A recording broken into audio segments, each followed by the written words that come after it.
Hello, everyone. Good afternoon. I am Tracy Grabowski, the Director of Marketing here at Omnipress, and I am joined by Janelle Savage, one of our very wise account managers. Janelle, Hello. there you are. Hello, Yes. Janelle. Thank you so much for joining us. No, happy to And assist. today we're going to spend the next 20 minutes discussing the situation we're all facing right now, which is namely the challenges that training professionals like you are facing as more courses went virtual, but more importantly, stay virtual in the future. We're also going to walk you through some examples from our own customers of how they were able to deliver a classroom experience to virtual learners in a very cost-effective way. Now, before we get started, I want to let you know that this webinar is being recorded. And of course, after today's session, we'll email a link to each of you, or you can access it anytime on our website. Just go to omnipress.com, and under resources, you'll see a link to our webinars. And if you have any questions during the course of this webinar, Janelle is going to be helping me to lead our Q&A session at the very end of this quick presentation. So feel free to type your questions into the question box on your GoToWebinar tool at any time. I also wanted to provide this quick reminder of all the products and services that Omnipress offers to support the delivery of in-person and virtual education. Okay, now back to today's topic. So we're first going to walk you through some important data points from our 2021 Training Trends Report that was just published last month. These data points will set the stage for the challenges that we're facing this year and beyond. Using this context, we're going to discuss how a few of our customers have addressed these challenges in a very simple and cost-effective way. And then, as I said before, we'll open it up to questions. So let's start with the data captured in our 2021 Training Trends Report. This is the 6th edition of the report. We actually did not publish a 2020 report because honestly, the pandemic hit just as we were compiling the data. So the results were no longer as relevant because the industry changed just that quickly.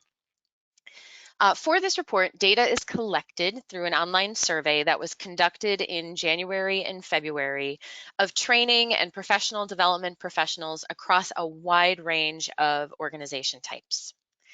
So I'm going to run through just a few key data points and then sum up what all of this means.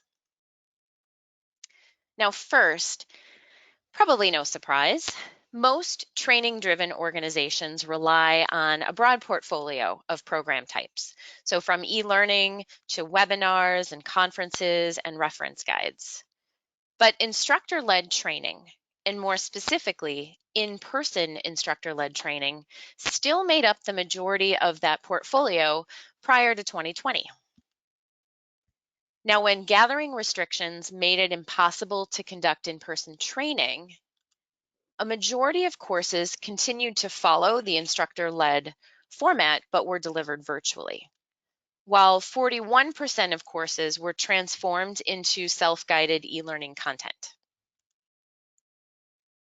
Now, when COVID-19 is finally mitigated to a point where we can start more broadly gathering again, and with each passing day, it sounds like that's going to be sooner and sooner, which is great news. Only 16% of respondents plan to go back to the classroom for all of their in-person courses. Most told us they were going to return for a portion while keeping some courses virtual. And a small number, only 11%, are moving all in-person courses to a virtual format. Now, with this change, of course, comes challenges.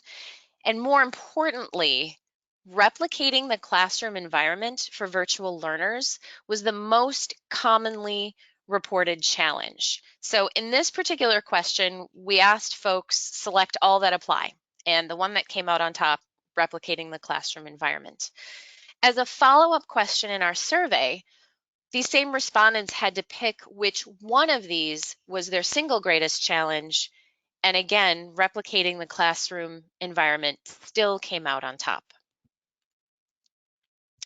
Now, when it came to different program performance metrics, revenue generated a lot of discussion this past year. And that's because 51% experienced a decrease in training revenue, while only 20% experienced an increase. And what's interesting is that these decreases were seen even among those who reported increased enrollment. We went back and cross-tabulated the enrollment and revenue data. Now, for those who noted that their enrollment increased, they definitely were far more likely to have reported an increase in revenue. Makes sense. But 43% of these people still reported a decrease in revenue. So that increase in attendance did not necessarily translate to more dollars for their organization. So because of this, we're seeing tighter budgets in 2021. Now, when we published this survey the last time in 2019, this number of those who expect their budget to decrease slightly, right now it's at 22%. It was just at 7%. And this number, those that expect it to increase slightly, right now at 15%. In 2019, that number was 26%. So that goes to show how much has changed as a result of the pandemic. So together, what do these data points mean for education professionals in 2021? Well, because more courses are going virtual, there's obviously going to be a greater need to bring the classroom experience to learners, since we're not bringing the learners to the classroom at the same rate. And because of potential budget challenges this year, it's going to be even more important to do this in a cost-effective way. So now we're going to show you 3, again, really simple and practical ways that our customers made the transition to virtual learning while taking steps to bring the classroom to their participants. And I really want to emphasize 2 words, simple and practical. Because, of course, there are many ways you can enhance the virtual learning experience through tools and technologies like gamification and virtual and augmented reality. But not everyone has the time or the resources to implement these tools. In fact, one of the questions that we haven't highlighted in the data here, but is in our training trends report, is that these types of topics, things like gamification, AR, VR, things like that, are not really a priority for organizations right now. So what are ways to at least start to bridge the gap between the physical classroom and the virtual learner in a way that is achievable for just about any organization? And that is what we're going to show you today. First, it's important to point out that what all 3 of these customers have in common is that, like many of our survey respondents, printed course materials are an important part of the equation. According to our training trends report, a large majority of respondents were providing printed materials for both in-person and virtual courses, even prior to the pandemic. And print will continue to be important in the future. 72% said that they are going to continue to provide these training materials to learners either at the same level or at a reduced level as they had been previously. But getting those printed materials to those learners does present some new challenges, both as we deliver more courses virtually, but also as everybody starts to make that return back to the classroom. Delivery to virtual learners becomes a bigger logistical challenge, of course, because where you were once delivering one box to one classroom location of everything needed for the course, you could now be sending, say, 30 or 40 boxes to 30 or 40 individuals plus the instructor. So this requires more resources than most organizations have, especially as staff works from home, or one of the trends we're seeing, organizations deciding to permanently downsize their office space. So those workers will stay at home. And also, whether you're staying virtual or returning to the classroom, enrollment can be harder than usual to predict right now. So this is the very thing that one of our customers, Obesity Medicine Association, was facing. So they have 3 review courses that are designed for exam prep. And so given this, the printed materials are a really important part of the course. Now, these classes were typically part of a pre-conference session. So they would print and send all course materials to the conference site as one shipment, which was easy enough for their existing staff to do. But when the conference went virtual, so did the courses. So now they were dealing with significantly more orders and more shipments to manage, as these same materials were now being sent to individual learners at their homes. So it was really difficult for them to scale up with existing resources. So they came to us for help. But in addition to managing the logistics of sending individual shipments to each participant, we're actually working with them to take a very unique approach to managing their inventory. So using information provided by OMA, basically our team takes on the estimating of the quantity and timing of each print run and shipment.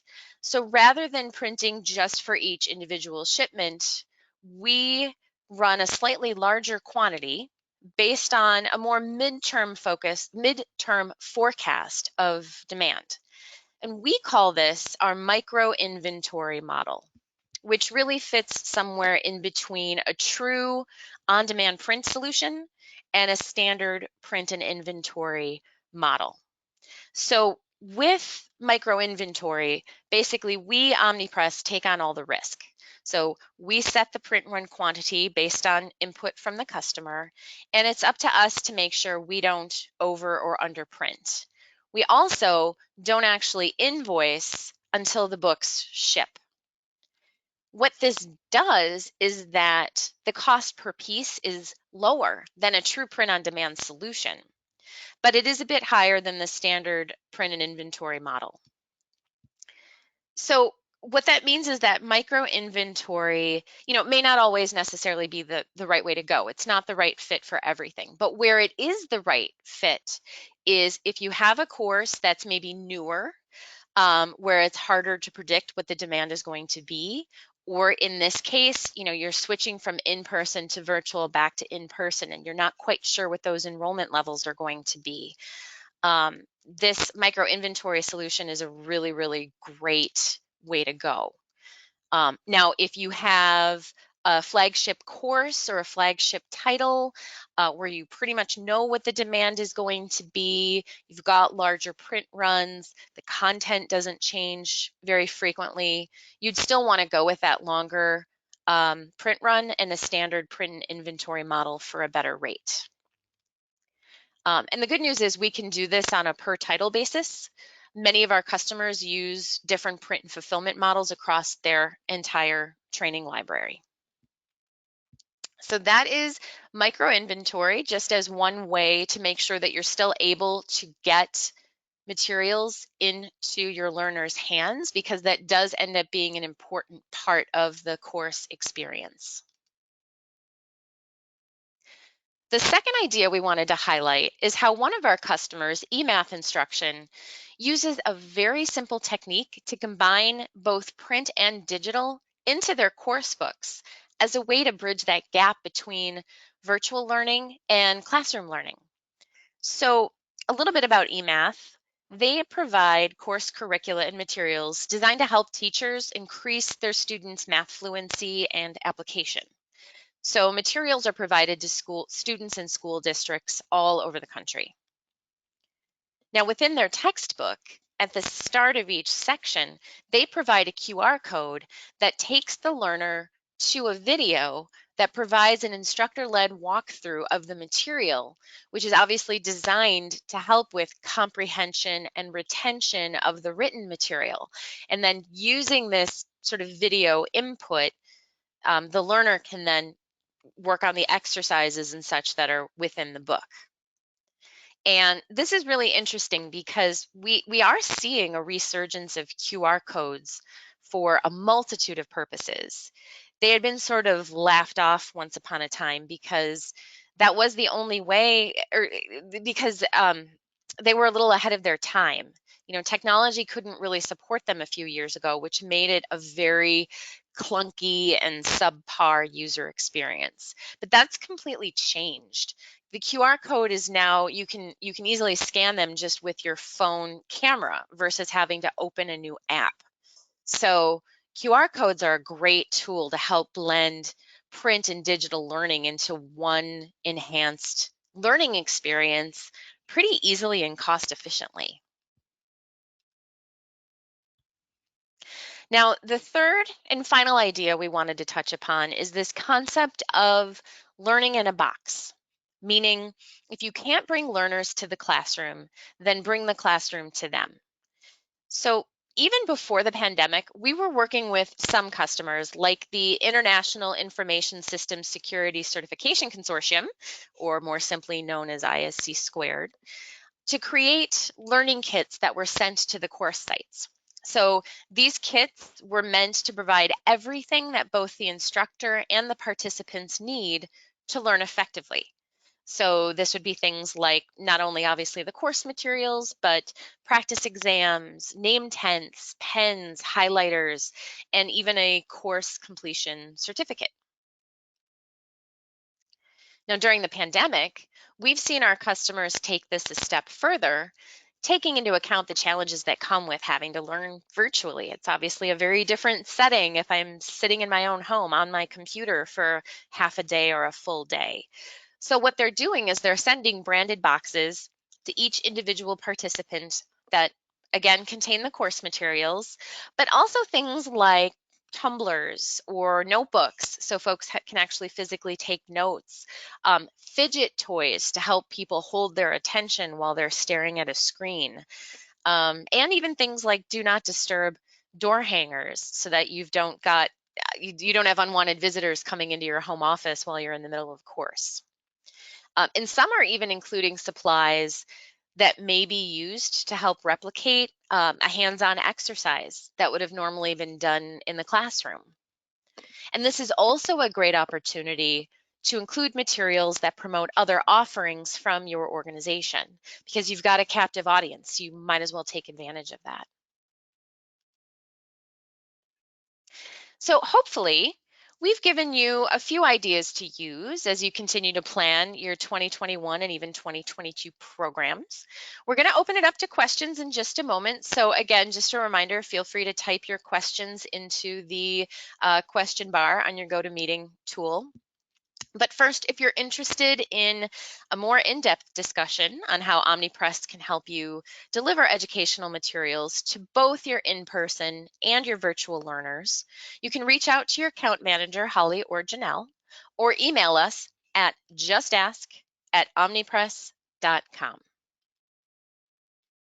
Okay, we are going to dive into questions, and let's see. I'm going to have Janelle help me out with the Q&A. And we've got a few that are kind of in the same area. So I am going to kind of bundle some of these together in the same. So the first question is your micro inventory solution the same as print on demand? What if I only want to print books as I need them or as they are ordered? Can you do that? Great question, Tracy. They are a little bit different, but the good news is yes, you can print the books as you need them and as they're ordered and pay for them as they go out the door. The difference with the micro inventory is Omnipress is taking the risk in putting some inventory on the shelf. And the reason we're doing that is to ensure that all orders will go out within that same day or the very next day, business day. So we don't know what orders will come in that are set up in this micro inventory model. So what we want to do is have that inventory on the shelf to ensure that you know when your orders are going out and your customers, especially for time sensitive classes, you can predict when they're going to get there. So the difference is there's some on the shelf. Omnipress is taking the risk, but what we are doing is working with our clients to try to figure out what sort of inventory of a micro standing, we can print and allow to keep our efficiency and our model moving. Great. Thank you so much, Janelle. Next question we have, what about delivering ebooks to learners? That's a great one. That's absolutely fits right in with this same theme as a way to bring the classroom experience to those virtual learners. And we do actually have a platform that can do that. Janelle, do you want to speak to that a little bit? Yes. So Omnipress, we do offer an electronic format in addition to the print, and ours model is via by subscription access. Where they're getting it online. However, we model it very closely to how the print looks. So a user that is looking at a printed book can speak with someone that has it online and obviously be on the same page and be able to understand what's going on. And at the same time, the online has other nice features as far as searchability to find what you're looking for very quickly. As far as its responsive design. So there's many more features we could go on about. And if you're interested, I'd be more than happy to dive into that more deeply, probably on a whole nother, conversation. Wonderful. Thank you. We've got a follow-up question to micro inventory. So does micro inventory work well for fixed lifespan course offering? So, and they clarify by saying, I'm thinking about learning programs that may be offered only 4 to 6 times in a year and may not be offered again, say 10 to 12 participants each. Yes, I do think they can. What we do is we work with our clients to figure out what your needs are, no matter if they're even that small, you know what I mean, to bigger, and yes, it can work. I think Okay. the thing that where micro inventory would not work well is if every single time you are doing that course, the content is changing. That's a great point. Thanks, Janelle. Okay, we've got a question about the kits or the learning in a box. So for kits, do I have to supply the premium items or do you? Will you inventory something from another vendor? That's a great question. We can supply the items. We can point you to, we have a vendor that you can go to and purchase these items. They have a wide range of different branded items you can get, and you get a discount. And the good thing about it, it would make it easy. Once you go in there, you put a code in, the items are shipped right to Omnipress once they're produced. Or if you would prefer, you can handle and send them to us and we will fulfill them with your training materials. Okay, wonderful. Now, got a question about QR codes. So can a QR code link to a live online course? Yes, they can. And make it easy for the attendee to get there. Obviously, if the live course hasn't started yet, it'll take them there, but it'll show it's not live yet. But yes, it'll Right. make it easy for someone to get there. Yeah, that's the great thing. QR codes can actually link to whatever it is that you want them to link to, anything that's online, really. So they can be very versatile in that way. Right. Okay. Well, that covers all of the questions that we have received in this session. So thank you so much, everyone, for participating. You will be getting an email with a link to this recorded session in your email tomorrow. And like I said, I think as of tomorrow, too, we should also have it posted on our website. So if you want to go back and reference anything, let us know. There is also a link in this presentation to the, oh, we've got one more question that came in. I'm sorry, I'll go ahead and do it. Do you have a master catalog of standard items that we can pick from instead of sourcing ourselves? Basic pens, index cards, highlighters. Yes, we do. And we actually will take you right to the website with the catalog. You can look in, there's many different items that you can select from. Wonderful. Thank you, Janelle. So as I was saying, if you are interested in viewing the Training Trends report in this presentation, we do have a link to that report. It's also, again, on our website at omnipress.com/resources under guides.